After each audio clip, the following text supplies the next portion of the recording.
go ahead and let's start out our 2.7 notes. It's our last set of notes before we start preparing for a test. And before I start those notes, just a reminder, definitions are going to be kind of staring you in the face.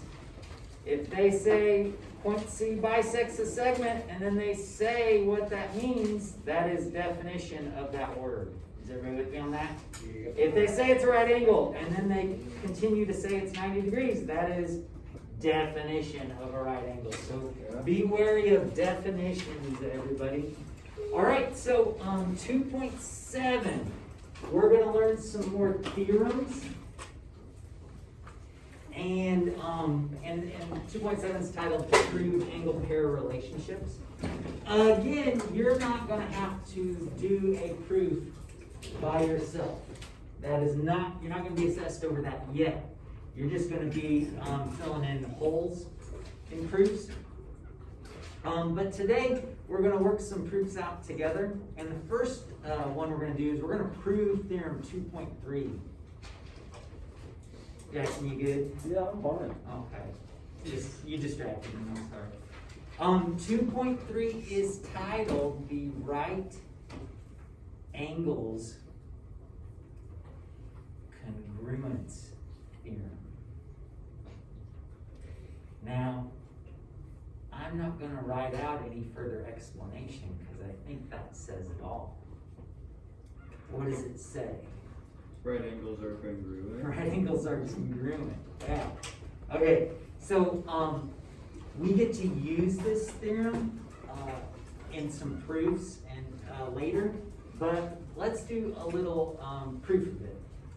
Let's say that you're given that angle 1 and angle 2 are right angles.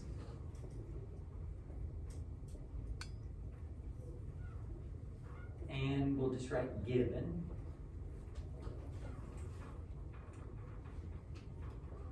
Well, if you know that angle 1 and angle 2 are right angles, what do you know their measures are?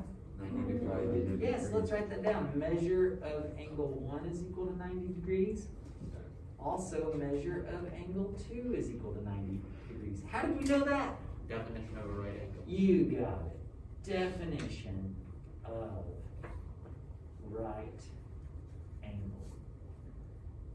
And I'm going to have to go back through and stretch these boxes out. They're kind of cramped in there, isn't it? Well, now check this out, ladies and gentlemen.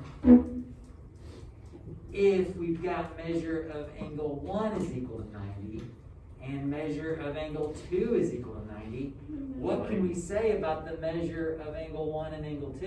Angle 1 plus angle 2. How about they're equal? Oh. Do you agree with that statement? Yeah. Now, how we can actually write that from this statement right here is that if measure of angle 1 equals 90 and measure of angle 2 equals 90, I can replace measure of angle 2 in for 90, can't I? Yes. And what's that called? Substitution. Exactly. Yep. Substitution. Substitution. Property of equality. So how do we know when to use equality and congruence? Yeah, we gotta look at the signs. We're dealing with equal signs, property of equality. Also, ladies and gentlemen, there's no substitution property of congruence. So it's kind of an interesting thing. Our book cheats, they often cheat, where even if it's not set up right, they'll say transitive property of congruence. But you'll see in some proofs, I'll actually add a step over what the book will do. Anyway, we're almost done here. We've said that measure of angle 1 is equal to measure of angle 2, but notice this is a, what kind of theorem? Congruence theorem. So I'm going to say that angle 1 is congruent to angle 2. Now,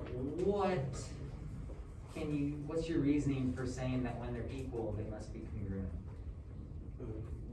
Definition of congruent. Definition of congruence. And this is a common one.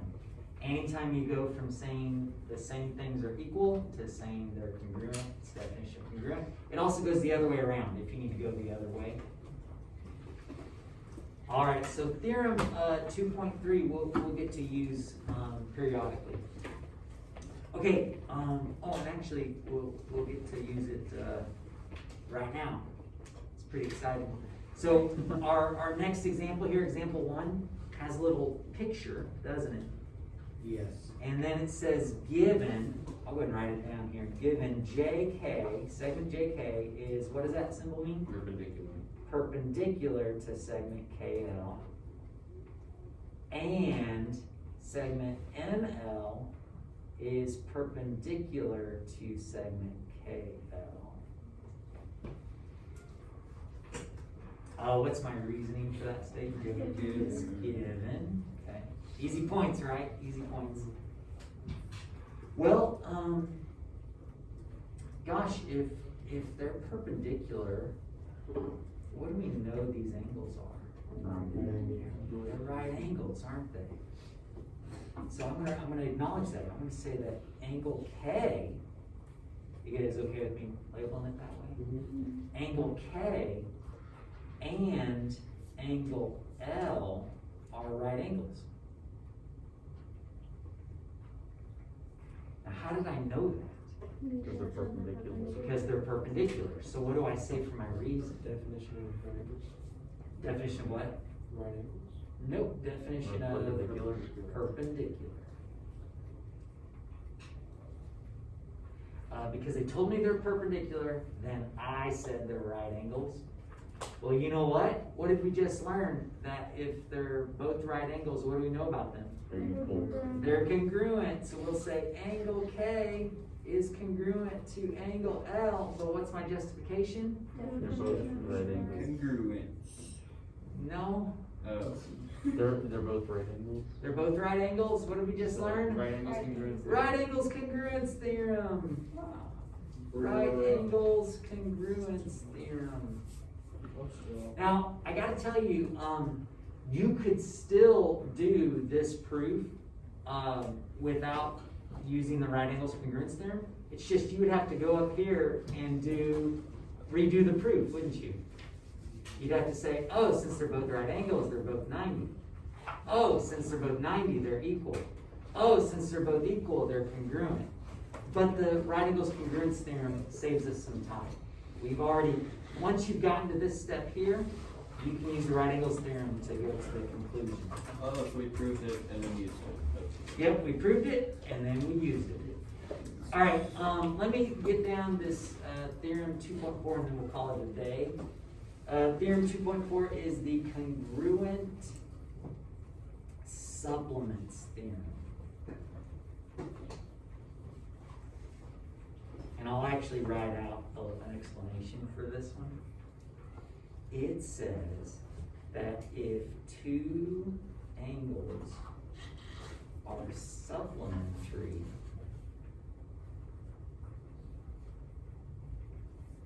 to the same angle, if two angles are supplementary to the same angle, then the two angles are congruent. Well, isn't that basically saying, like, because if they're both supplements, then that means that they're both equal because they both have to be the same number to add up. To add up to 180 with the same angle. Yeah, I think I'm following your thought process there. Yep. You say it was like 30 and 50, and then they would both be supplementary. Yeah, so if you know that one angle is supplementary to the other angle, you know that other angle is 150, then that's got to be 30, and then the other angle is also supplementary to it also has to be 30. Are you with me? Yeah. So it's a vertical angle, so we're not talking about. Oh, We're not vertical, we're like linear pairs? like, it is like this, Yeah. this is it. And then that. Yeah, I think so. Oh, I see what you mean. Yeah, you could think of it as the vertical angle. That's interesting. You don't see it. I like it, I like it. This is 30.